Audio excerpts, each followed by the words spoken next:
Kembali dalam Telisik Hukum dan kita masih bersama Bung Jamaluddin dari Persatuan Pengacara Konsultan Hukum Indonesia DPD Jawa Barat. Bung Jamal, tadi kita bicara banyak mengenai produk hukum yang menaungi persoalan wakaf. Dari semua produk hukum yang ada, adakah selain Undang-Undang Nomor 41 tadi tahun 2004 tentang persoalan wakaf yang bisa kita jadikan rujukan pada saat kita memiliki niat untuk melakukan wakaf? Ya, tentunya undang-undang dibuat harus ada peraturan khusus yang bagaimana undang-undang itu berjalan, gitu ya.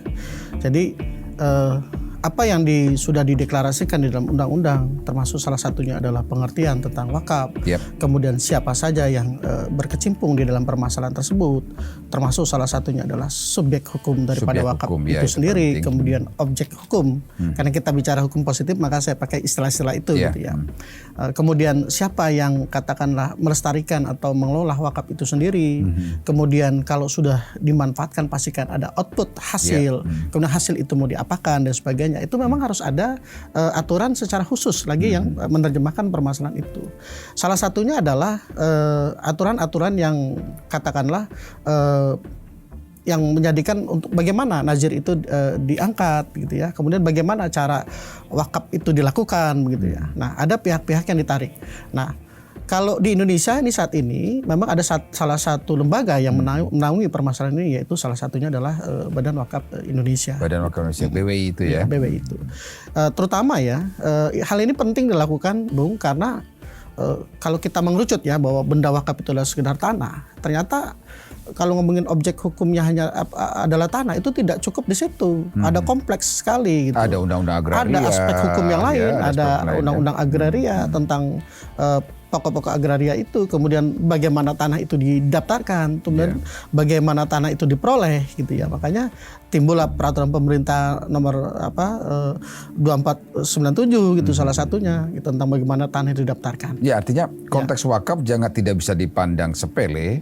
Pada saat kita meniatkan wakaf tertentu, let's say misalkan tanah kita mewakafkan, harus juga kita melihat merujuk pada produk-produk hukum yang ada. Ya, karena ada persyaratan-persyaratan kan. Betul, Nah, kira-kira yang bisa kita share ke pemirsa, persyaratan apa yang paling mendasar dari suatu objek, taruhlah di sini tanah, sebelum kita mewakafkan tanah tersebut? Ya. Yang paling terpenting, karena itu adalah amanat daripada definisi wakaf itu sendiri, objek itu harus terbebas dari kepemilikan orang lain. Clear dan harus clean, clear and then clean, bahwa itu adalah milik si pewakaf, gitu ya, wakif dalam hal ini. Tidak boleh gitu. Makanya salah satu syaratnya juga si pewakif ini memang harus tidak terhalang secara hukum untuk melakukan perbuatan hukum itu. Juga ada kecakapan dari pewakif itu. Salah satunya adalah dia memang harus dewasa, berakal sehat, salah satunya itu ya. Itu yang paling terpenting. Makanya itu dirangkum di dalam rukun dan syaratnya daripada wakaf itu sendiri. Nah, persyaratan wakaf tadi pada saat mewakaf yang apa namanya, yang melekat kepada seorang wakif atau yang akan melakukan wakaf itu apa aja sih? Artinya dalam konteks dia mewakafkan seorang tanah, tahapan apa, prosedur apa yang harus dia lewati sehingga bisa dinyatakan bahwa objek yang akan dia wakafkan itu clear and clean, gitu. Sebelum saya masuk objeknya, mungkin saya masuk subjeknya dulu. Wakif dalam ini ya. Kalau sebelum terbitnya Undang-Undang Nomor 41 2004, belum terjadi perluasan ya, bahwa wakif itu sebatas perorangan atau lembaga hukum. Tapi setelah terbit ditambah lagi adanya organisasi, gitu. Jadi organisasi itu bisa melakukan wakaf. Berarti gitu. Individu, orang sendiri, badan hukum, dan organisasi. Nah, kemudian lebih mengerucut kita bicara tentang objek wakaf, gitu ya. Salah satunya adalah tanah. Nah, tadi sempat kita singgung bahwasanya kalau kita bicara tentang tanah bukan hanya permasalahan aspek hukum wakaf aja, tapi ada aspek hukum lain. Ya, salah satunya adalah aspek hukum tentang pertanahan bagaimana tanah itu dimiliki. Nah, yang paling mendasar adalah tanah itu milik pribadi, bebas dari permasalahan kepemilikan orang lain. Nah, tanah apa aja sih yang bisa diwakafkan, gitu ya? Yang pertama adalah tanah hak milik, gitu. Memang secara spesifik diatur di dalam peraturan pemerintah tersendiri ya tentang masalah tanah. Nah, tanah hak milik adalah tanah yang memang bersumber dari kepemilikan sejak awal begitu. Baik misalkan tanah bekas milik adat ya salah satunya, kemudian tanah yang dia kuasai secara turun-temurun itu bisa dikatakan sebagai tanah milik. Nah, kemudian bagaimana dengan tanah katakanlah tanah yang dalam penguasaan pemerintah atau tanah garapan? Kalau dalam peraturan pemerintah, peraturan perundang-undangan, selama memang di atas berdirinya tanah tersebut seperti tempat untuk ibadah gitu ya dan lain sebagainya itu diserahkan, diresmikan oleh pemerintah dan itu diakui. Okay. Tapi kalau misalkan katakanlah tanah garapan untuk diwakafkan ya tentunya harus dilakukan proses hukum yang lain. Contohnya misalkan tanah garapan ini harus dilakukan proses pengakuan hak dulu, statusnya dinaikkan, pengakuan hak dulu. Setelah pengakuan hak dapat sertifikasi. Sampai batas mana pengakuan hak itu dianggap cukup? Ya. Atau legal atau memenuhi persyaratan untuk diwakafkan? Iya, sejauh tanah yang diajukan permohonan hak itu sampai dengan keluarnya surat keputusan berdasarkan permohonan hak dari pejabat yang ditunjuk oleh negara. Okay. Dalam hal ini ya dicatat, dibukukan, kemudian diterbitkanlah sertifikat hak milik. Baru kemudian bisa kita wakafkan. Kemudian perlakuan yang berbeda, misalkan tanah itu memang berdasar katakanlah tanah adat begitu ya. Yeah. Maka tanah adat itu pun perlakuannya sama, cuman beda prosedurnya. Yang harus kita lakukan adalah pengkonversian daripada tanah adat itu. Jadi tanah adat tidak bisa serta-merta kita akui sebagai milik kita. Harus ada di samping kanan kirinya itu pengakuan atau persaksian yang lain. Iya, karena kan ada banyak kasus ya di mana kepemilikan tanah secara keluarga, taruhlah ini tanah warisan, ya kan biasanya nih kita sedikit menyinggung ada kasus seperti ini karena ini yang banyak terjadi. Tanah warisan coba diwakafkan. Apakah itu untuk sarana ibadah atau sarana umum. Namun di sisi lain, tanah yang warisan tersebut statusnya masih belum berpindah tangan, masih belum kepemilikannya belum berubah. Betul. Ini memenuhi persyaratan nggak untuk diwakafkan? Ya, memang tepat sekali ya Bung ya gitu. Permasalahan yang timbul biasanya dari objek wakaf ini salah satunya adalah tanah waris. Karena kalau disebut tanah waris, artinya di dalam objek tanah ini ada kepemilikan banyak gitu loh ya. Artinya bukan hanya kepemilikan satu orang, pewakif gitu. Kecuali memang si pemilik ini sudah sepakat untuk melakukan tanah ini dijadikan objek wakaf gitu. Itu tidak ada permasalahan. Tapi kemudian timbul permasalahan pada saat salah satu katakanlah ahli waris ya. Kalau tanah waris ahli waris itu mewakafkan tapi ahli waris lain tidak ikut serta di dalam ikrar wakafin ini menjadi masalah.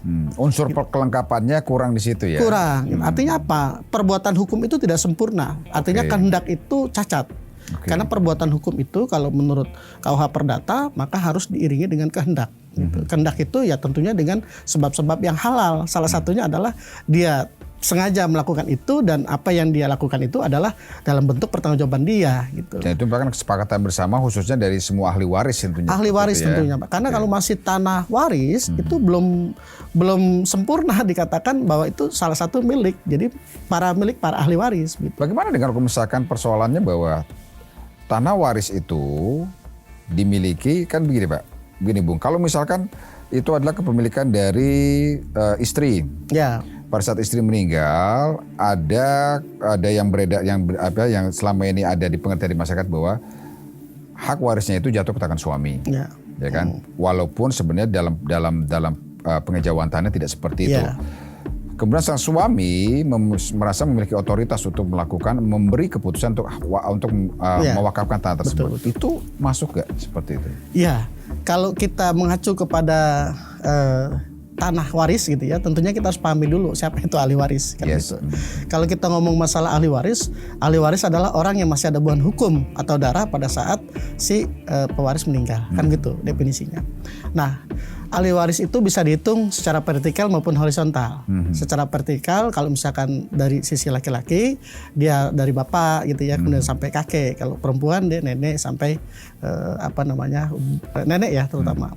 Nah kalau dari secara horizontal ya saudara gitu ya. Tapi itu terhalang semuanya kalau misalkan ada keturunan gitu, seanak ya, jatuh ke anak. Misalnya tadi dikatakan bahwa ini harta istri, kemudian meninggal, si suami menganggap bahwa oh ini tanah saya, karena itu istri saya kan gitu. Padahal di lain keadaan dia mempunyai anak, maka tidak serta-merta itu menjadi harta suami. Kalaupun dia tidak punya anak, juga tadi hubungan vertikal dan horizontal itu horizontal diperhitungkan ya. Ada hukum kompilasi Islam yang mengatur permasalahan itu.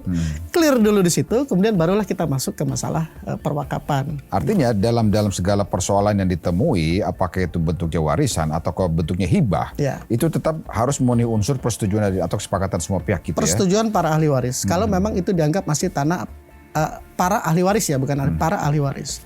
Tapi kemudian kalau misalkan secara waris sudah terpisah, sudah didaftarkan masing-masing, ya tergantung daripada ahli waris itu untuk mewakafkan atau tidak gitu.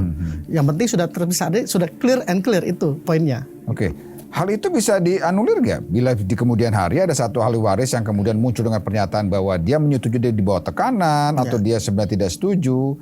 Itu bisa dianulir atau tidak walaupun itu sudah menjadi produk hukum? Ya, ini yang menjadi dilematis kita. Di satu sisi kita bersemangat bicara tentang wakaf, bahwa wakaf itu adalah satu jaminan. Misalkan tanah sudah tidak bisa diapa-apakan gitu ya, tidak bisa diotak-atik kalau sudah diwakafkan. Tapi di satu sisi ternyata ada peristiwa lain yang mengganggu daripada pemahaman kita selama ini.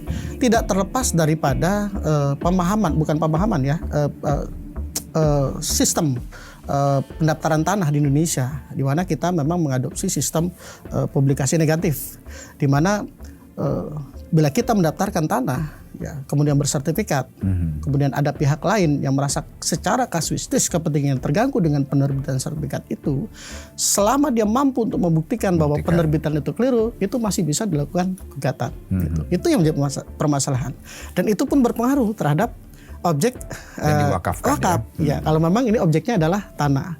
Jadi bagi seseorang yang merasa kepentingannya terganggu terhadap perbuatan hukum berupa wakaf itu, maka tentunya dia harus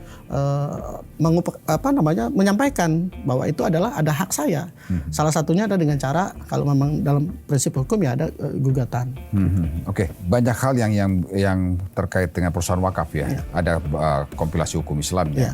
Ada aturan-aturan peraturan lain, perundangan lain yang terkait dengan hal itu yang harus dipertimbangkan sebelum melakukan niat wakaf. Di sisi lain juga ada konteks budaya, aturan, dan juga hukum-hukum agama sendiri yang harus diperhatikan. Ini menarik, kita harus membincangkan hal ini. Apa hubungannya dengan hukum-hukum dan aturan-aturan tadi dan jalan keluar seperti apa? Kita akan bahas setelah ini. Dan pemirsa Tasik Hukum, semakin menarik perbincangan kita mengenai wakaf dengan Bung Jamaluddin dari PPKI DPD Jawa Barat. Kami akan segera kembali.